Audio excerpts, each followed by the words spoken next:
Hey all, welcome back. It has been a while.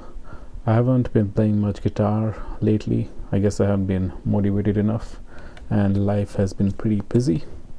Anyways, I'm listening to some new tunes, and once in a while, I do create backing tracks to practice over the chord progression or just to practice improvisation.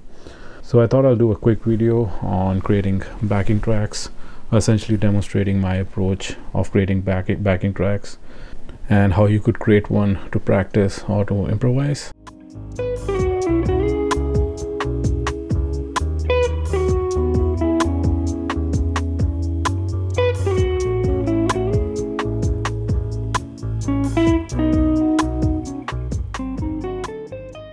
So a quick note, I'm no audio engineer, so everything I do or say here, take it with a grain of salt. Now I know what sounds good to me, but I definitely don't know how to use the tools for recording or how to use a compressor properly. So yeah, that's that. So the song that I'll be working with today is called Too Sweet by Hozier. It's a little pop number with a pretty sweet chord progression and a killer bass beat. Yeah, let's get started. As you can see, I already have Ableton Live loaded up, and I think I'm still using the light version because I never felt the need to pay for the full version. I don't use all those features or all those plugins that the pro version has to offer, and I'm using a Studio 68C from PreSonus as my audio interface, and I've already created a bunch of tracks, empty tracks, and this is usually how I go about this. Now the first thing I do is find a nice beat that I like. I used to create beats from scratch using a MIDI kit, but these days I mostly rely on samples that I've collected throughout the years. So let's start with Cymatics, and I like the Eternity samples, so let's find a nice drum loop. That sounds pretty good.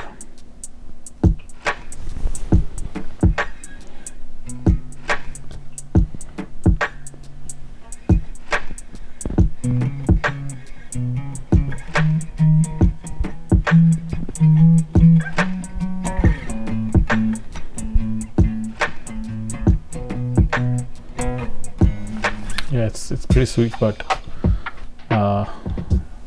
let's keep looking.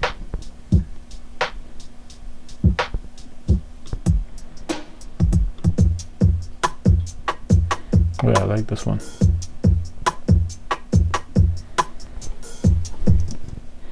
So let's drag this little beat.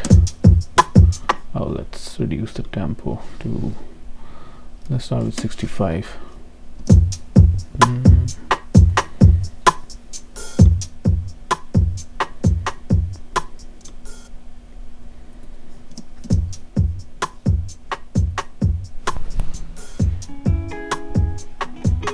Yeah, that sounds pretty sweet.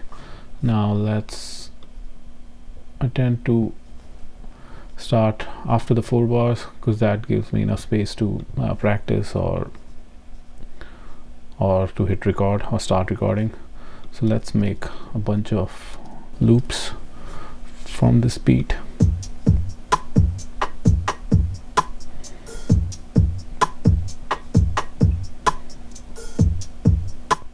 That sounds pretty good. Now let's record our bass.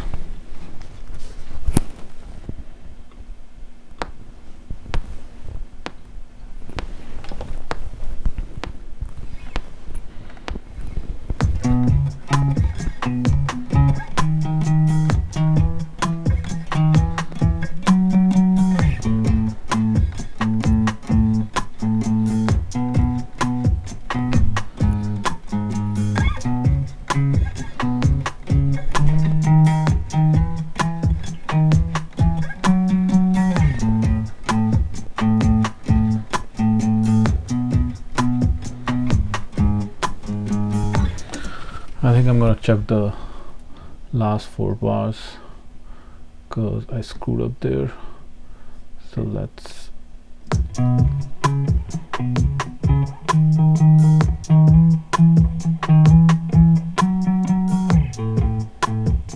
instead of 2 mics, I'm going to use a single mic for this, and let's start again.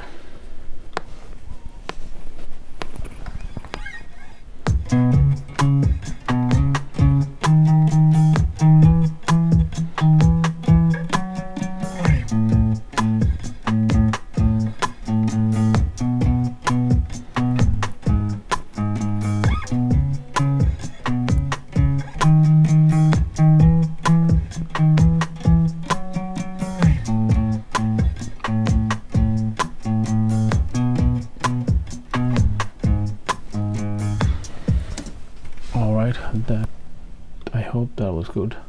So let's duplicate this and see how it sounds.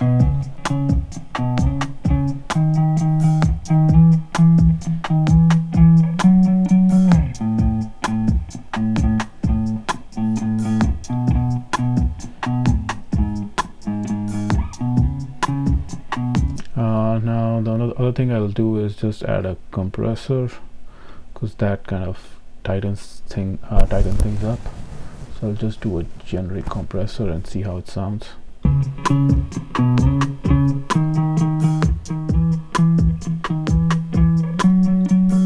Now it still sounds like a guitar. So another thing you can do is transpose it down, and this makes this kind of sound a little bit like a bass guitar, but it's good enough for a scratch backing track, something to practice over. So let's duplicate this and record the rhythm. So I have 2 tracks for chords. So essentially what I do is record 1 track, so let's call it chords left, and record another track, chords right, and then pan them left and right, because that makes it a little wider, because both tracks are not in sync. So that's why I don't record them together. I try to record them individually. So let's do that. So let's start with the left one.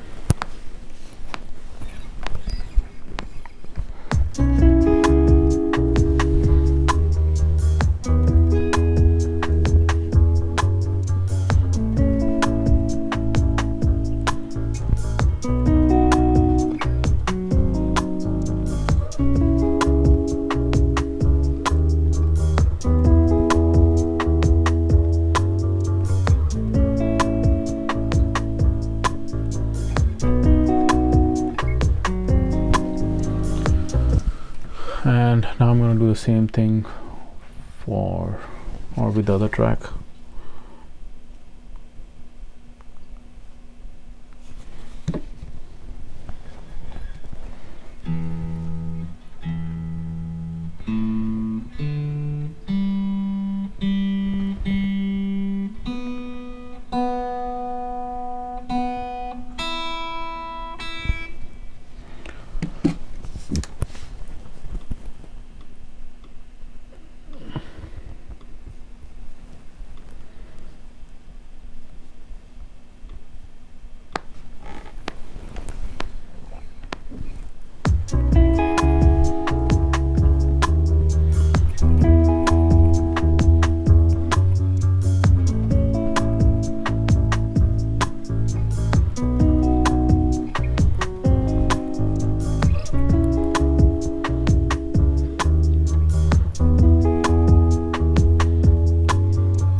So let's do the same thing, duplicate these 2 guys, and then let's pan them. We'll do left and right. So let's see how all of this sounds.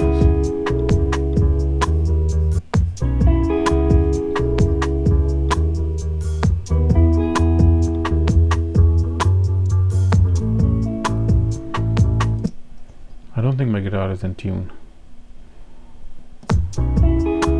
Yeah, but let's just go with it. Another thing I like to do is send the rhythm parts and the bass part to my bus A, which is the default reverb from Ableton Live, and let's see how it sounds.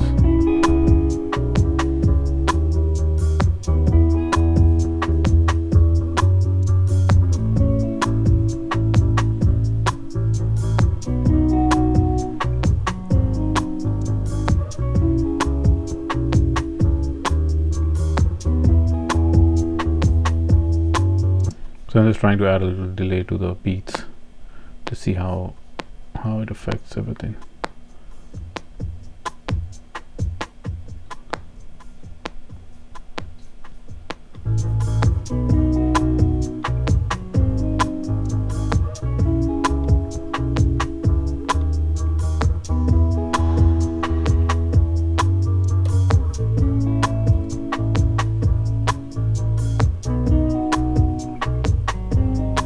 I mean, this sounds pretty good.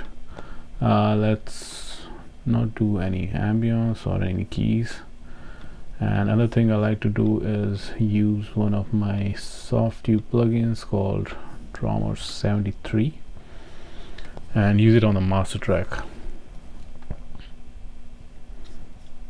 This is pretty good to essentially tighten things up. So,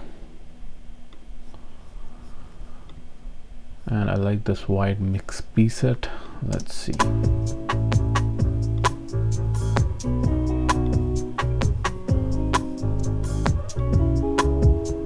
So this is without it, and let's switch it on.